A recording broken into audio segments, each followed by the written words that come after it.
we are tracking plenty of sunshine, a big difference in comparison to what we had yesterday. However, we do still have a few storms to tell you about across the southeastern corner of the state, and it will be across southeastern Colorado where we will have the best chance of seeing any activity out there tonight. One of the storms particularly strong is south of La Junta at about 25 miles away. This severe thunderstorm is traveling to the east at about 20 miles per hour. It is going to impact Bend, Los Animas, as well as Otero County. We'll keep that warning in effect until 4:45. This storm is capable of producing not only heavy rain, but we could also see some pretty large hail and 60-mile-per-hour gusts as the storm moves across the plain. So we'll have to watch that very, very closely. That's really the only storm we have to tell you about tonight. As I mentioned, most areas just tracking a lot of sunshine. Temperatures much warmer than they were yesterday. Yesterday, our high temperatures 60s and 70s. Today, 80s and 90s. We'll drop into the 70s by 9 o'clock, so a very warm evening on tap. We'll make our way into the 60s through midnight. Temperatures overnight tonight dropping into the 50s.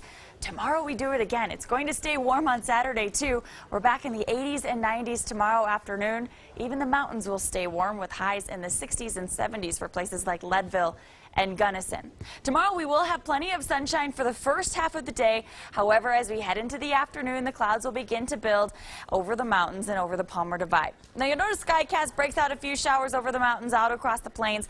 We aren't expecting a lot of those storms to actually produce rain that will make it all the way to the ground. What you will notice though is the winds picking up as those clouds travel overhead, so that will just make it windier than it will be already tomorrow afternoon. Tomorrow afternoon we'll have the potential of 30 to 40 mile per hour gusts. We will have red flag warnings in effect tomorrow afternoon for El Paso County, something that we'll have to monitor. So as you're spending time outside, please be extra careful. Temperatures tomorrow will be in the 80s. One of the reasons it gets so windy tomorrow afternoon is because we'll track a cold front headed our way.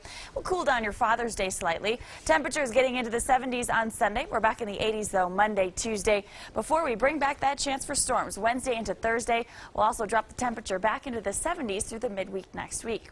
In Pueblo tomorrow, 90s, and then we'll get 80s on Sunday, so Sunday will be a bit more comfortable to spend some time outside.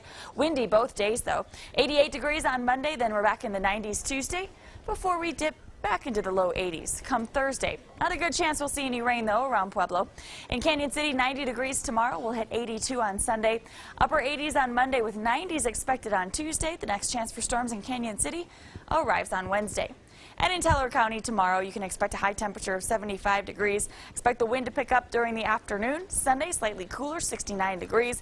We'll have a few cloudy periods, but we should not see any rain over the weekend. Monday, Tuesday, we are in the low 70s with 60s back in the forecast Wednesday, Thursday, along with that 10% chance for thunderstorms. So for the most part, to sum up, it's going to be a delightful weekend. Delightful indeed. Yes. That's Rob's go-to word. I've noticed. I'm working with two delightful women. I like to say that. Thank you, Rob. Yes.